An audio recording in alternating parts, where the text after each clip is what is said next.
guys, Lieutenant Lobster here for day 2's messy make, where we are going to make a fantastic seahorse.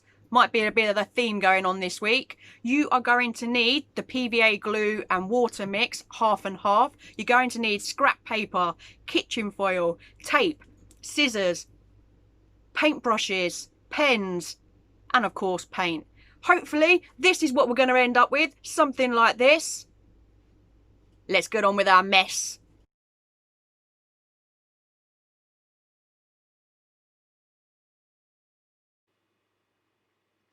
With your 2 plastic bottles, you will need one that is complete and the other one I cut in half, removed the lid and cut an arch or a curve in the bottom of it so that you can put it on top of the other bottle to get your seahorse head and body shape.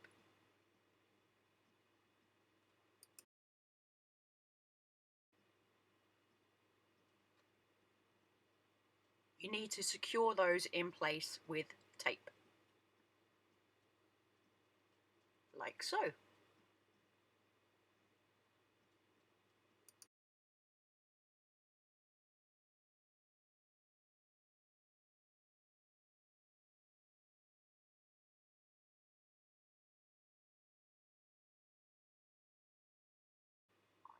Then you need 2 small pieces of corrugated card and you can draw your fins of your seahorse on those.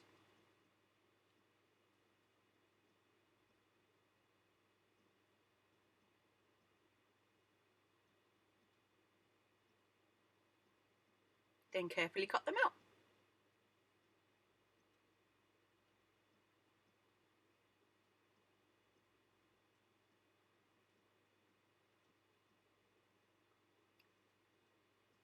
You will need to stick these to both sides of the bottle that's going to be your seahorse body.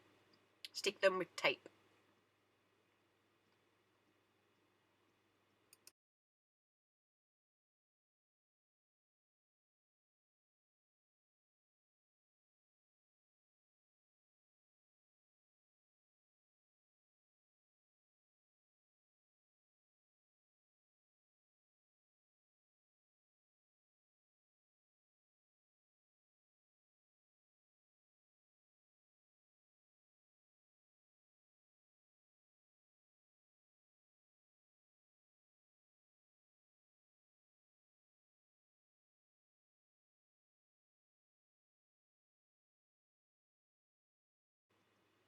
You can use paper for this part, but I find that tin foil is a lot easier to mould into shape.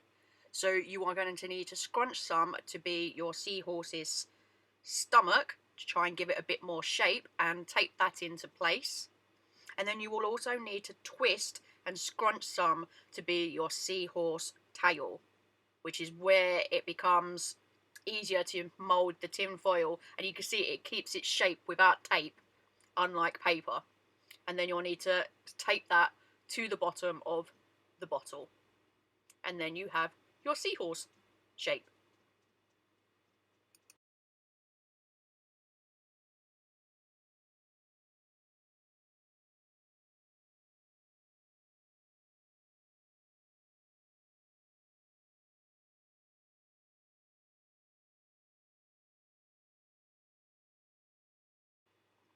You can also scrunch up some more tin foil and stick to the bottle with glue to be your seahorse eyes, and maybe make a little shape to be some more detail for your seahorse, and you can stick that on. It may be easier to stick them on with tape than glue, but see what works for you.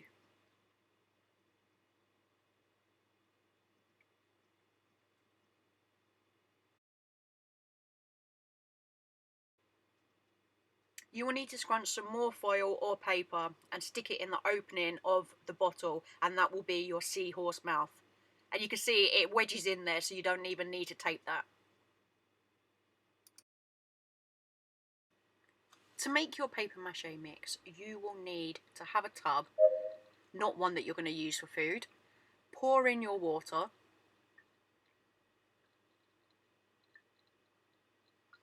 And then you are going to need to do the same amount again, near enough, of the PVA glue. The better the glue, the less glue you need to put in.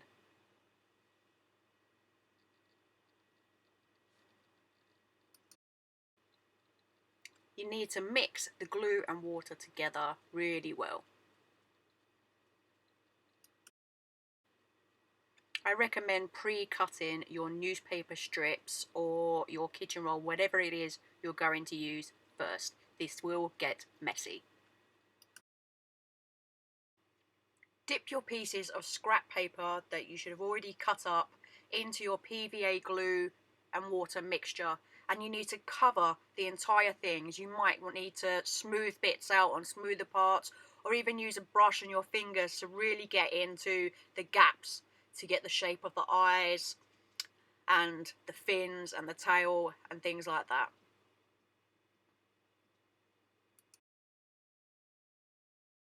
Your seahorse will need 2 to 3 complete layers of paper mache, and then we'll need to dry overnight so that it is rock hard, ready to paint the next day.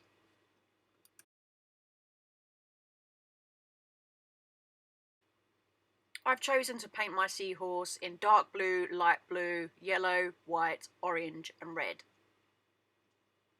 And I mixed in some PVA glue, and this helps to flatten out any of the bits that aren't stuck well of your paper mache. The glue will stick it into place, and it also helps cover your paper mache model and makes it a bit sturdier for you to paint with. A bit safer, so you can play with your seahorse afterwards. Now you want to just pick out, you're just doing the colours, you're not doing any details. So I'm painting the eyes white at the moment.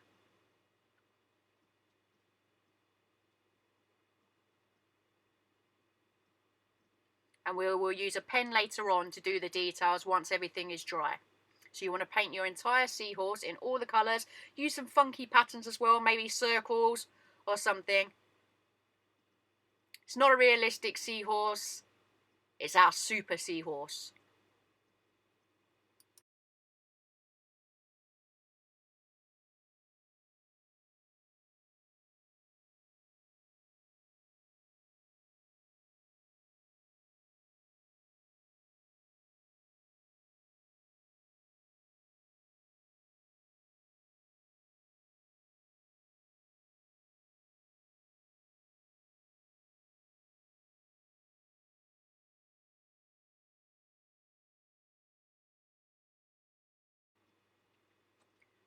Once you have painted all of the block colours on your seahorse, leave it to dry completely and you will end up with something like this.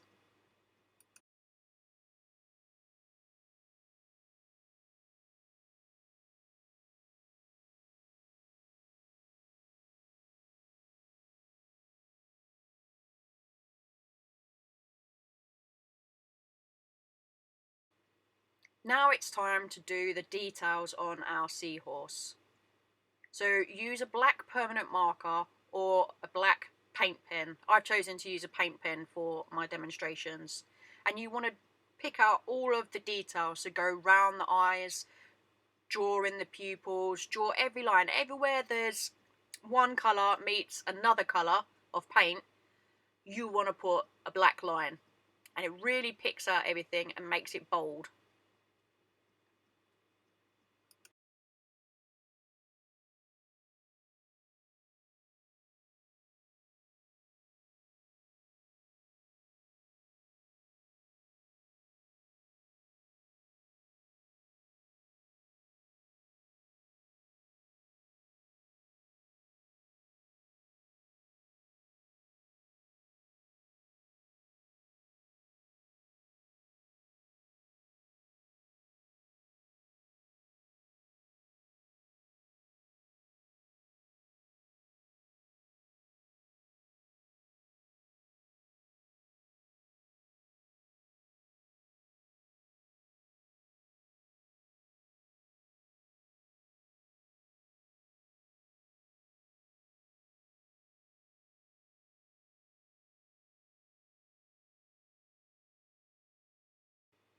Once you've done all the black outlines, you will end up with a super seahorse like this. Ta-da!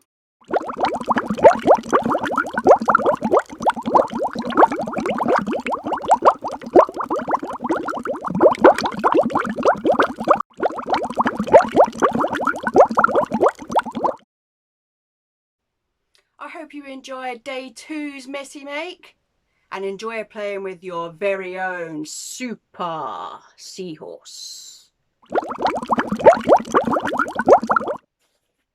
Enjoy the rest of Spark at home. Have fun with all the activities. Bye.